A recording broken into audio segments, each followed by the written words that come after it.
Abrimos o debate agora aqui no Now. Este Repórter Sábado são nossos convidados neste Jornal à Noite.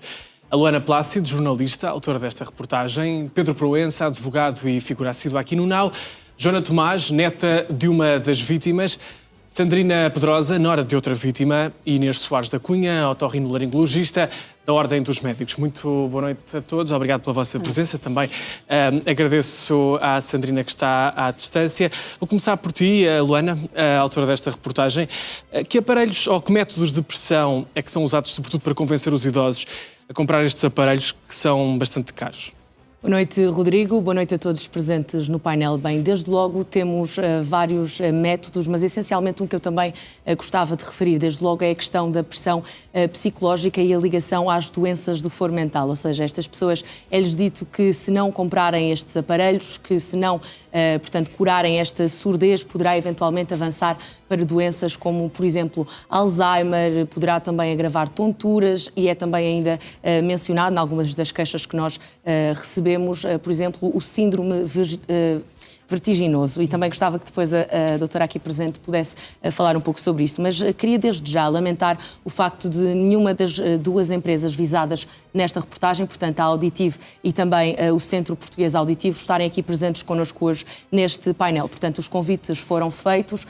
Por parte da Auditivo não recebemos qualquer resposta. Por parte do Centro Português Auditivo, inicialmente responderam a dizer que realizariam uma entrevista, portanto ainda no âmbito da reportagem, mas quando convidados para o painel, portanto disseram que não poderiam estar disponíveis, portanto alegada indisponibilidade, mas no que diz respeito à entrevista, primeiro disseram que podiam, depois deram o dito por não dito e quando perceberam que seria filmada disseram que as respostas iriam chegar por escrito. Efetivamente chegaram por escrito, Rodrigo, e de dizer também que acho que estas respostas não são suficientes, principalmente quando temos um caso de uma família, como pudemos ver na reportagem, em que basicamente a família da Dona Inácia e do Bruno nos dá as entrevistas, nos dá estes testemunhos e passado algum tempo, depois de eu já ter contactado o Centro Português Auditivo, ou seja, também de dizer que esta queixa foi feita em julho de 2025 e estas entrevistas só aconteceram em dezembro de 2025, portanto, muitos meses se passaram e esta queixa não foi tida em conta por esta empresa,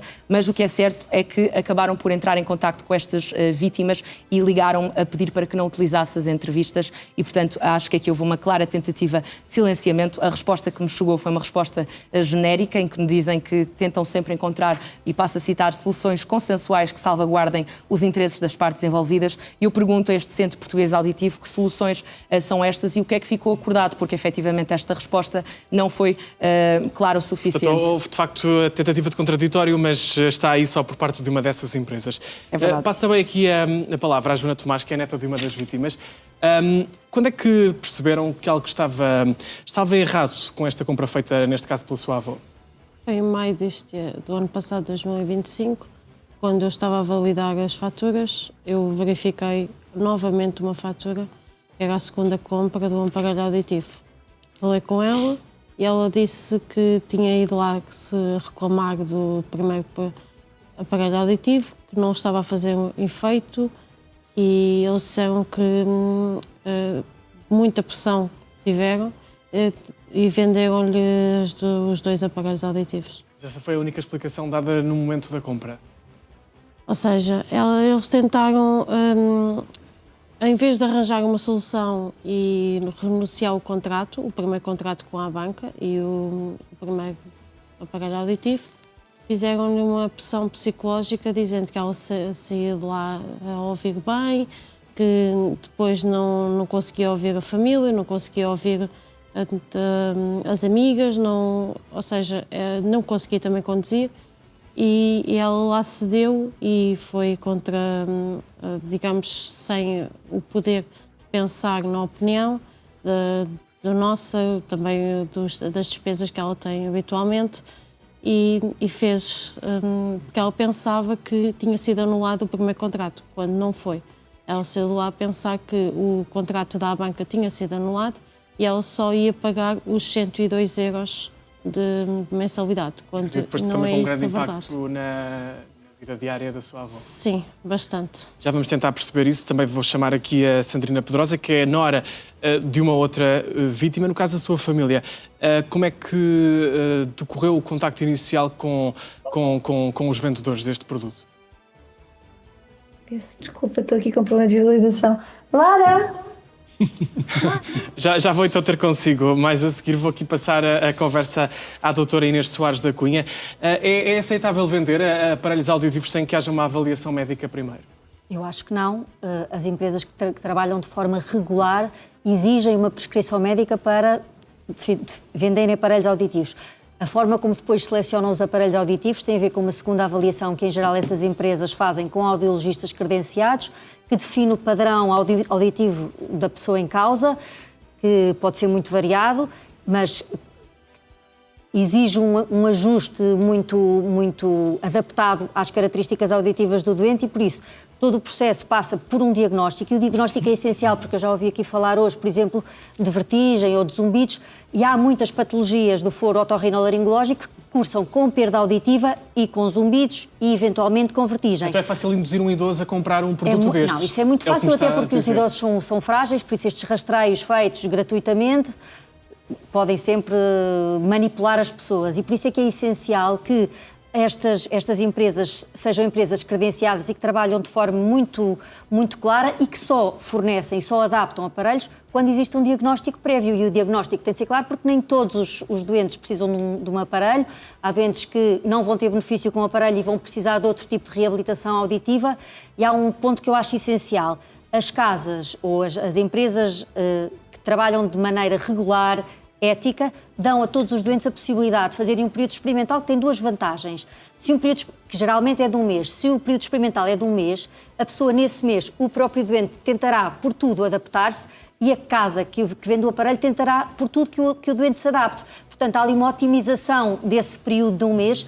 E se ao fim do mês a pessoa não se adaptou, então aquela não é a forma de reabilitação que vai ser usada naquele doente e o doente recebe ou o dinheiro ou nem chegou a pagar logo tudo, ou pagou e o dinheiro ficou cativado e ele pode ser devolvido. Há sempre um custo das adaptações iniciais, mas é um custo irrisório a comparar com o valor de uma prótese que pode ser uma coisa muito avultada. Vamos estar a falar em 5 mil euros? Ou mais do que 5 mil euros, mais do que 5 mil euros. E dizer que as próteses auditivas são um bocadinho como os telemóveis. Existe desde o iPad, o telemóvel de teclas, até um smartphone. E que nem todas as pessoas beneficiam em usar um telefone topo de gama. E, portanto, essa adaptação tem de ser muito adequada às características da pessoa, à sua idade. Um idoso, muito idoso, com uma perda auditiva muito grande, vai ter mais dificuldade em adaptar-se a uma prótese auditiva do que uma pessoa um bocadinho mais jovem, cognitivamente mais mantida. E, por isso, há que terem atenção a todos estes critérios e não se vai vender, se calhar, uma prótese de 5 mil nem de 8 mil euros a uma pessoa mais idosa que não vai ligar a prótese ao telemóvel nem à televisão. Claro. Diferente de uma pessoa mais nova que tem mais capacidade de gerir estas potencialidades. Já encontramos também aqui a conversar, eu creio que agora já tenha condições para voltar aqui ao contacto com a Sandrina Pedrosa. Pedia, até porque o seu caso não está contemplado na reportagem, contasse, assim, de forma breve, a sua experiência com esta burla, se assim posso dizer. Sim. No meu caso é assim, eu tenho a viver comigo duas idosas, que é a minha mãe e a minha sogra, elas ficaram vivas as duas, e a Auditivo ligou para a minha casa e teve ao telefone a minha filha, portanto depois não falou diretamente com as idosas, passaram o meu telemóvel e falou comigo. E fiquei muito revoltada com isso, porque quem enviou as idosas fui eu, porque a Auditivo falou comigo, nunca se identificaram como auditivo, disseram que vinham fazer um rastreio do síndrome vertiginoso em parceria com a unidade de saúde local. Portanto, eu sabia que a minha sogra estava muito interessada em fazer esse tipo de exame, e eu disse, até em tom de brincadeira, mas não é para lhes vender nenhum colchão ou algo do género, elas não vão sair daí com colchão.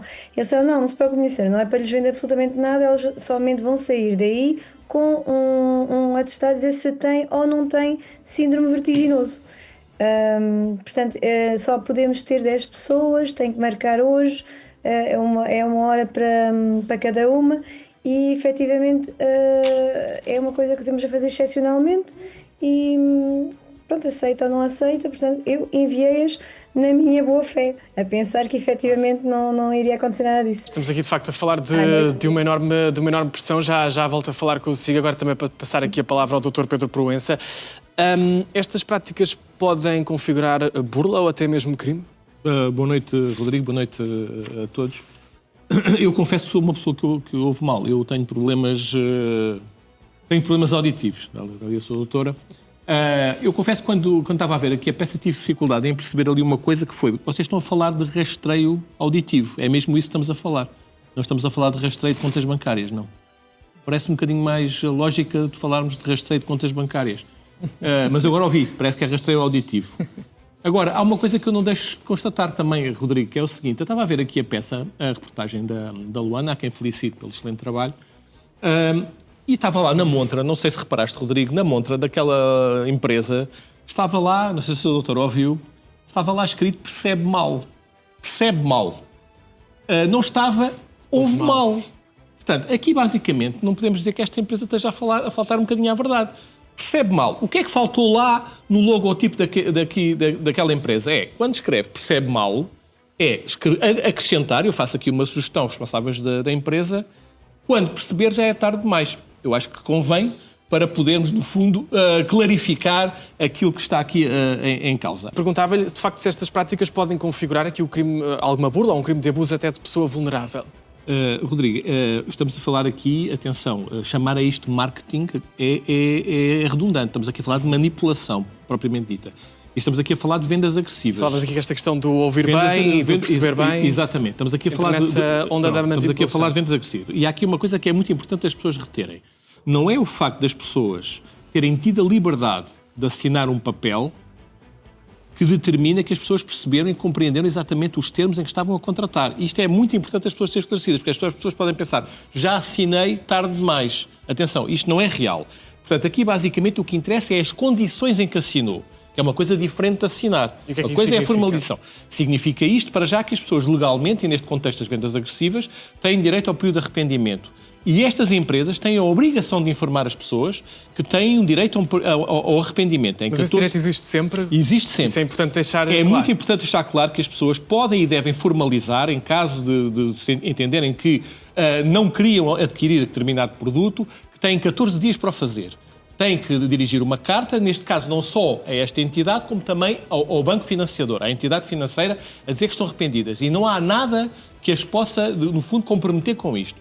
Mas também para dizer uma coisa, os tribunais já têm entendido que qualquer espécie de assédio, coerção, influência indevida, e estamos aqui a falar de situações em que as pessoas são induzidas até a acreditar que podem ter consequências para a sua saúde, caso não contratem estes serviços. A Santa Pedrosa estava a relatar um caso de autêntico assédio, não é? Vamos ver uma coisa, quando alguém diz a outra pessoa, se o senhor não comprar este aparelho auditivo e se continuar a persistir em ouvir mal, o senhor pode ter problemas de saúde, o síndrome vertiginoso ou até casos de demência ou Alzheimer, está a cometer um crime de burla. Atenção, isso eu não tenho dúvidas nenhumas. Mas mesmo que não o fizesse, basta, no fundo, a criação de um ambiente de urgência, um ambiente de pressão. Como, por exemplo, se não comprar hoje, acaba-se esta promoção. Exatamente. E vai pagar muito mais. Por exemplo, olha, amanhã já custa mais 50 ou 60 euros. Compre hoje que se não perde. Uma promoção.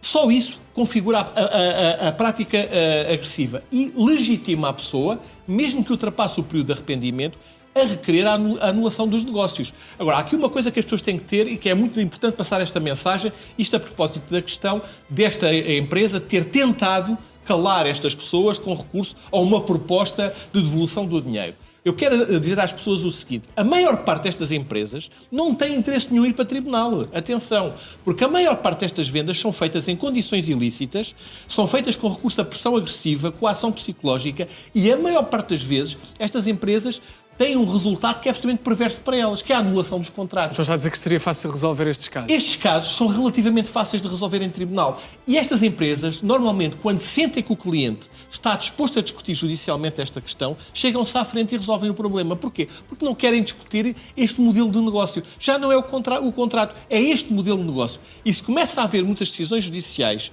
que põem em causa este modelo de negócio, é o próprio negócio destas empresas que está comprometido. Portanto, aquilo que eu sugiro basicamente às pessoas é isto. Não tenham medo de denunciar, não tenham medo de recorrer à via litigiosa, não tenham medo de recorrer aos serviços de intermediação judicial que o Estado e de mediação judicial que o Tribunal, que o Estado põe ao serviço das pessoas, os julgados de paz, o Tribunal Arbitral do Consumidor, porque, efetivamente, estas empresas, volto a dizer, e isto é uma chamada de atenção para as pessoas, não têm interesse nenhum em discutir estas práticas comerciais em tribunal, porque sabem que vão perder e que vão ser condenadas. Portanto, esta situação que aqui a Luana descreveu não me admira rigorosamente nada. Nada, porque isto é a prática habitual. Isto até acontece com as operadoras telefónicas, imagine-se, com este tipo de empresas. Agora, volto a dizer... E é também por isso que vemos essa tentativa até de intimidação quase jornalística que a Luana estava aqui a anunciar no início desta minha intervenção dizendo sim. E a ASAI, onde é que está? A ASAI é a entidade responsável por verificar estas situações. Sabes até quando é que pode ir uma coima a uma empresa destas por cada venda ilícita que pratica? Pode ir quase aos 50 mil euros. Portanto, isto não é só o nome da marca e a marca que está em causa, é a morte da própria atividade comercial da empresa. E se as pessoas se habituarem a denunciar isto junto às entidades, eu estou certo que há muita gente que é vítima deste tipo de comportamento agressivo. E não é só as pessoas mais velhas, atenção. Nós próprios, no nosso dia-a-dia, somos confrontados com muitas situações de vendas agressivas. E, portanto, temos que estar alertados para esta realidade e temos que ter noção de que há instrumentos ao nosso dispor para responder a estas situações. Portanto, o meu apelo para estas pessoas que foram vítimas deste comportamento é: não hesitem.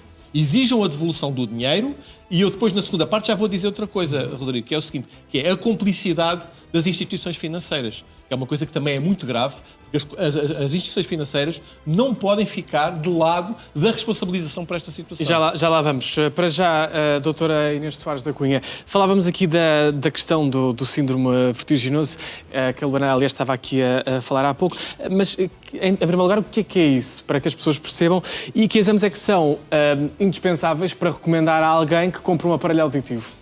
O síndrome vertiginoso não é um diagnóstico. Uma pessoa chega à urgência, tem uma vertigem e dizem que tem um síndrome vertiginoso. Agora, as causas de uma vertigem são do mais diverso que há.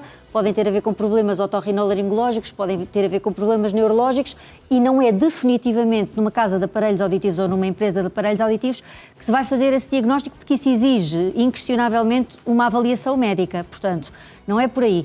Como eu já tinha dito anteriormente, há coexistência de problemas de audição e de vertigem quando vários segmentos do ouvido podem estar afetados.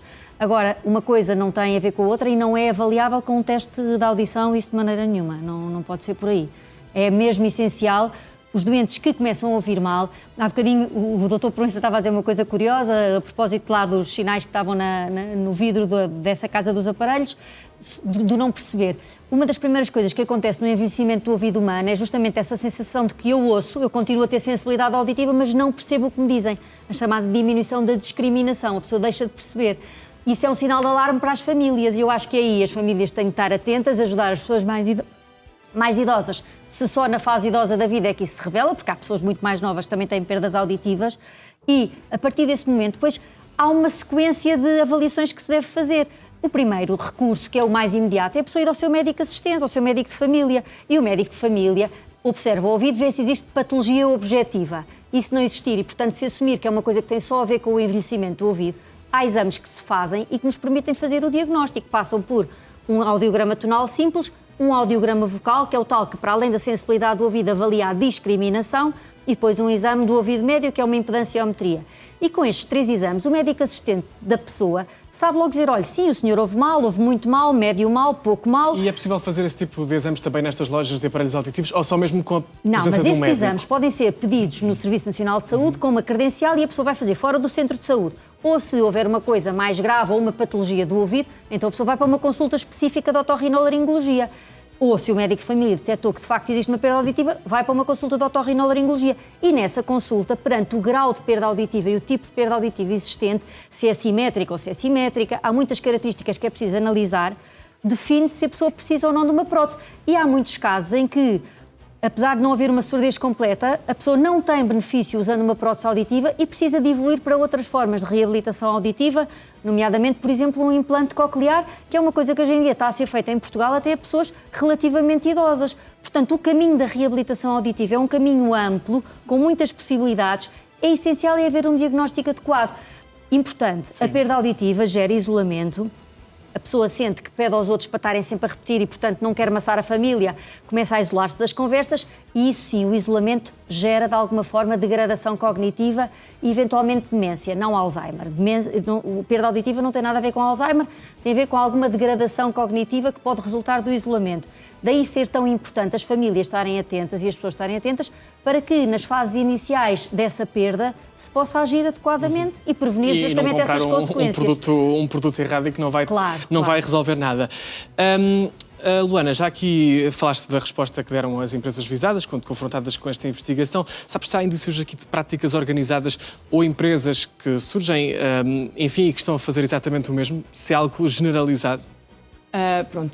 O que nós investigámos, portanto, neste Repórter Sábado foram estas duas empresas, mas há mais empresas. Agora, se isto é uma prática generalizada, a mim parece-me que é uma prática que muitos centros auditivos têm, ou seja, não consigo dizer se é uma prática, seja de X, Y ou Z empresa, mas sei que é uma prática generalizada, tanto que estes idosos são constantemente bombardeados com vários telefonemas, muitas vezes estas unidades móveis, ou seja, não há apenas as lojas físicas, há também unidades móveis, carrinhas que estão em jardins, em praças públicas, estão à porta... Há anúncios na televisão, nunca mais acabam. Ou seja, ou entram adentro, pelas casas das pessoas adentro e acabam por ser mesmo bombardeadas. E estas pessoas, pegando aqui um bocadinho naquilo que a doutora estava a dizer, acabam por também se isolar com esta perda auditiva e começar a cada vez mais isolar-se e, portanto, ter cada vez mais esta necessidade de comprar estes aparelhos auditivos. E às vezes não percebem que este é um problema de saúde, ou seja, a surdez é um problema de saúde e não é um problema que possa ser resolvido, ir ali a uma carrinha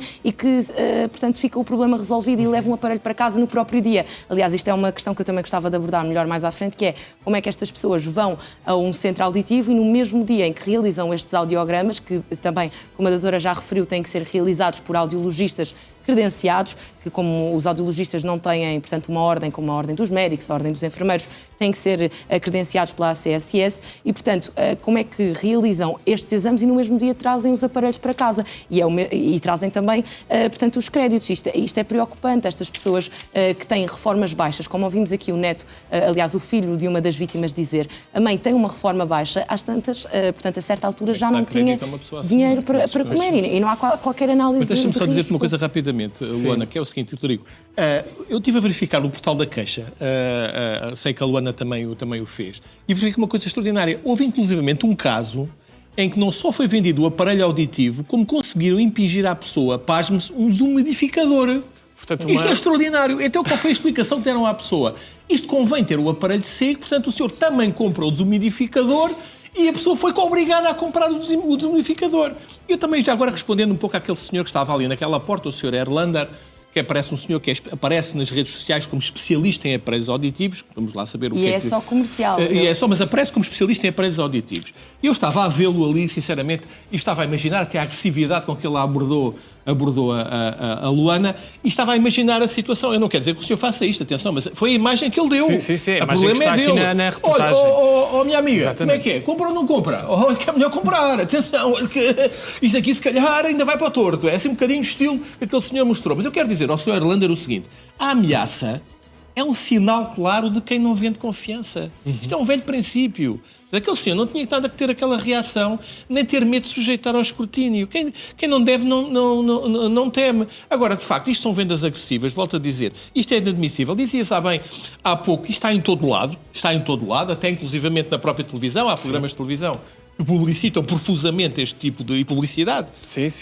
E aparentemente baratos, escondem as letras pequeninas, não é? Mas há aqui uma coisa que a Luana disse que é muito importante, e por algum motivo temos aqui uma médica especialista nesta área. Estamos a falar de saúde. Isto é, não estamos aqui a falar de bens de consumo supérfluos. Nós estamos a falar do desumidificador. Não estamos a falar do desumidificador. Nós estamos aqui na venda de aspiradores, que eu também ouvi há bocado. Mas o desumidificador é importante. Pode ser importante se a prótese for importante, mas... Isso é interessante, doutora. Não, mas deixem-me só fazer aqui um contraditório. É que há empresas destas de próteses auditivas e de reabilitação auditiva extraordinárias, que são grandes parceiros dos médicos e que fazem um trabalho incrível, sem o qual em crianças, especializadas em crianças, que é um campo muito difícil. Nos idosos, portanto, não pode depois agora ir tudo raso, porque houve uns que... Claro, Sim, mas é porque só depois vai um bocado nesta maré e é injusto para aqueles que sempre se pautaram por trabalhar muitíssimo bem, por serem honestos, por fazerem as coisas como sequencialmente. A Luana disse uma coisa importante, esta questão de adaptarem no próprio dia, as pessoas levam o aparelho para casa. O grave aqui é que algumas destas empresas até vendem aparelhos bons. Eu vi ali marcas referidas que são marcas boas. Portanto, não quer dizer que eles estejam a vender uma fancaria. Agora, estão a vender, se calhar, à pessoa errada, com necessidades erradas, e é essencial ter bons audiologistas. Os audiologistas são completamente essenciais para uma adaptação eficaz, porque são eles que vão regulando o aparelho. O aparelho tem de amplificar de forma diferente as frequências em que nós ouvimos mais ou menos e aquelas em que ouvimos muito mal. Isto é característico da perda auditiva dos idosos. Ouvem muito pior os agudos do que ouvem os graves. E daí esta perda de discriminação, porque os sons não ficam portanto, todos... Isso jamais poderia ser feito numa tarde. Rodrigo, isto é um reflexo jurídico. Deixa-me só aqui A doutora está a dizer que é um reflexo jurídico. É que a nível da promoção da venda, e a própria legislação fala nisso, quanto maior for a vulnerabilidade da pessoa, até no plano da sua saúde física e mental, maior é o dever de cuidado do vendedor. E o que nós vemos aqui é precisamente o contrário. Para conseguir vender. Não pode ser com vendedores. Exatamente. Deixa-me só aqui perguntar à Joana o que aconteceu com a sua avó. Se sentiu que a sua avó foi pressionada ou manipulada? Foi bastante pressionada. Em que sentido? A comprar aparelhos auditivos, no sentido de ela não teve tempo de pensar. No caso da sua avó, foi um caso destes em que chegou à loja e recebeu imediatamente um aparelho? Sim, no mesmo dia que ela fez a compra, saiu de lá com aparelhos e com créditos. E Joana, desculpe, agora lembrei-me que a sua avó estava numa posição especialmente vulnerável porque tinha acabado de perder os filhos e até aí tinha tido sempre alguma resistência, certo? Ela foi, digamos assim, foi para lá contar que tinha perdido os 2 filhos, que estava bastante mal, estava triste, queria que eles a ouvissem. Sentiram fraqueza, claro. E eles sentiram que ela estava frágil ao ponto de conseguirem vender naquele momento, que ela já tinha dito que não anteriormente, a esta mesma loja. Um completo abuso, acredito que tenham sentido isso. Não, mas claramente sentiram fragilidade e entraram a pé juntos, completamente. Exatamente. E que impacto financeiro é que teve? Um impacto financeiro económico imediato? Sim, porque foi logo no mês a seguir, principalmente no segundo, porque o primeiro ronda cada um 100 euros, ou seja, vamos falar em valores fixos. A reforma também não de idade ela recebe bem, digamos assim, ela não recebe mal. Recebe um bocadinho acima da média. Mas é o impacto financeiro porque ela tem mais despesas, medicamentos, claro. Tem o centro de dia, tem estes 2 créditos a sair da conta bancária todos os meses e, além dos créditos, nós tentamos falar com a financeira, a segunda financeira, que é a Cofidis, no Tribunal Arbitral, e eles não estão a ser muito fáceis de lidar. Já vou tentar perceber o que é que aqui pode ser feito neste caso em concreto, mas também para ouvir a Sandrina Pedrosa. No seu caso, em concreto no caso da sua nora, a sua nora compreendia totalmente aquilo que estava a assinar? Sogra. Sabia? É a sogra. Sogra, não. A sua sogra, sim, diga. No caso dela é assim, ainda agrava mais que ela tem uma ruptura do tímpano, portanto uma ruptura grande do tímpano. Ela teve uma queda que lhe provocou uma ruptura do tímpano, portanto, e está a aguardar uma consulta de otorrinolaringologia. E então o aparelho, digamos assim, não veio trazer-lhe nada de... Pronto, ela continua a ouvir. No fundo, está a dizer que o aparelho não vai resolver nada. Não, ela na altura saiu de lá convencidíssima que ouvia bem, só que quando lhe dissemos, então, mas assinou o contrato, ela disse, como? Ela disse, eu acho que estou a ouvir muito bem. E realmente não estava a ouvir nada estava a ouvir tal e qual como estava a ouvir de manhã. Pronto, exatamente igual. Porque o problema dela tem a ver com uma ruptura do tímpano e não com uma perda de audição natural devido à idade. Ela tem 70 anos, portanto, ela, se não tivesse essa ruptura, derivada à queda que teve, ela ouviria bem. E ela referiu isso na consulta, que o problema dela era uma ruptura do tímpano, portanto não era um problema auditivo. E depois como é que tentaram resolver esta situação? Com aparelhos. Como é que tentaram resolver esta situação? A situação, pronto, fiz a reclamação para cancelar o... Ela é assim, eu penso que ela nunca teve noção do valor em questão, porque ela ficou viúva há cerca de 2 anos e ela nunca tratou daquela parte das partes financeiras, não é? Das coisas, hoje em dia vive connosco, e realmente se eles tivessem falado em 5.000 ou em 500, ela não teria feito grande distinção. E é assim, no caso dela foi 5.960, um descontão de 40 euros se ela assinasse no próprio dia. Ela assinou no próprio dia, pagou um adiantamento de 1.000 euros, porque eles vieram no 5 de dezembro, portanto foi precisamente no dia que ela foi levantar a reforma. Portanto, o que tinha na carteira basicamente entregou-lhes assim de mão beijada. Doutor, diga, continua. E foi assim, e depois eles disseram que como é que ela queria pagar o resto. Ela ficou assustada com a parte do crédito, nunca teve créditos, e então ela disse o resto entregaria em dinheiro, porque ela não estava bem a ver como é que havia de fazer, e então ela disse que o resto iria falar, em casa entregaria em dinheiro, e eles disseram que vinham ao nosso conselho pelo menos 2 vezes por mês. Portanto, na sua próxima vinda, que será este mês ainda, breve, que viriam diretamente à casa dela, pediram-lhe a morada exata e que viria um senhor que deu o seu contacto a ela, que a contactaria e que viria buscar pessoalmente o dinheiro. Peguei logo no telefone e liguei ao senhor e disse que gravei o número da GNR e disse ao senhor que se ele aparecia aqui, era logo escorraçado, porque aqui é a minha casa. A senhora, a minha sogra, não tem casa, dela. Reside na minha casa com a minha mãe, tanto e com o meu marido e comigo e com os meus filhos, mas eu não quero estes senhores da minha casa vir buscar essa quantia. Não é? Então, isto tudo parece... nós temos assim. Isto tudo parece muito estranho, mas temos aqui casos, de facto, 2 casos de vulnerabilidade, como percebemos claramente. Aqui temos o caso até de um desconto de 40 euros, que pode ser um fator que leva a pessoa a querer... Não, o senhor ouviu 400, atenção. Pois, se calhar. Mas há aquele fator que acaba por atrair uma pessoa que quer saber, tem aqui um desconto, se calhar não vou ter mais. Recebeu a reforma no dia em que comprou este aparelho. Mas depois há também esta questão de vão a casa buscar o dinheiro. Há aqui muita coisa estranha. Há muita coisa estranha. Rodrigo, deixa-me dizer-te uma coisa. Isto são pessoas, isto é muito importante que as pessoas percebam lá em casa, que de alguma forma têm apoio familiar. Estamos aqui a falar de casos que estão retratados nesta reportagem e, felizmente para estas pessoas, têm netos, têm família que está preocupada e que os ajuda. Agora, vamos imaginar o universo de pessoas mais velhas que vivem sozinhas ou longe dos filhos, sem apoio qualquer, que caem nestas histórias. Atenção!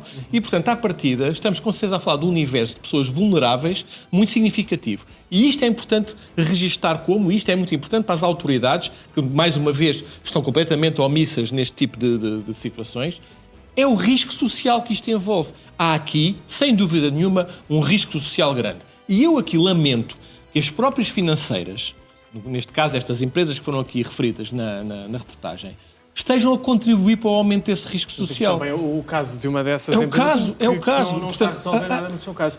Disse-me que era a Cofidis. O Tribunal Arbitral, com a Cofidis, a segunda...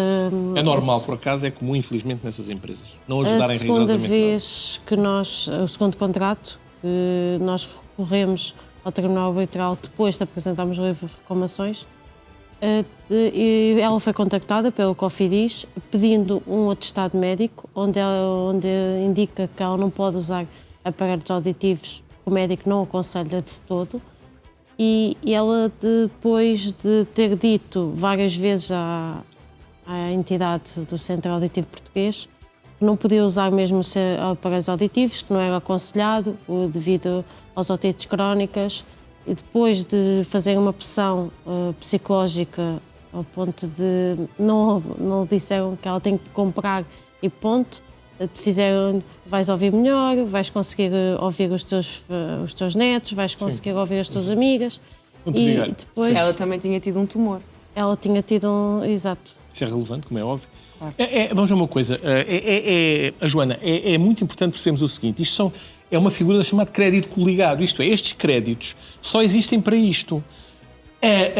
A validade do negócio principal, que é a venda do aparelho auditivo, condiciona a validade do crédito. A Credibon ou outra empresa qualquer de crédito não tem que estar a questionar, digamos assim, a validade da argumentação que é feita, apresentada pelo titular do contrato, quando este consegue, inclusivamente, pôr em causa a forma como contratualizou a aquisição do aparelho. Portanto, aí também já há um abuso e um dificultar das pessoas. E volto a dizer, da vida das pessoas, volto a dizer, estes créditos, é muito importante, não são usados para comprar um desumidificador ou um carro ou um bem de consumo supérfluo. São créditos para a saúde. E, portanto, à partida, sendo créditos coligados, estas empresas de crédito e financiamento têm uma responsabilidade partilhada e não podem ficar neutros neste caso. Portanto, a minha pergunta é esta.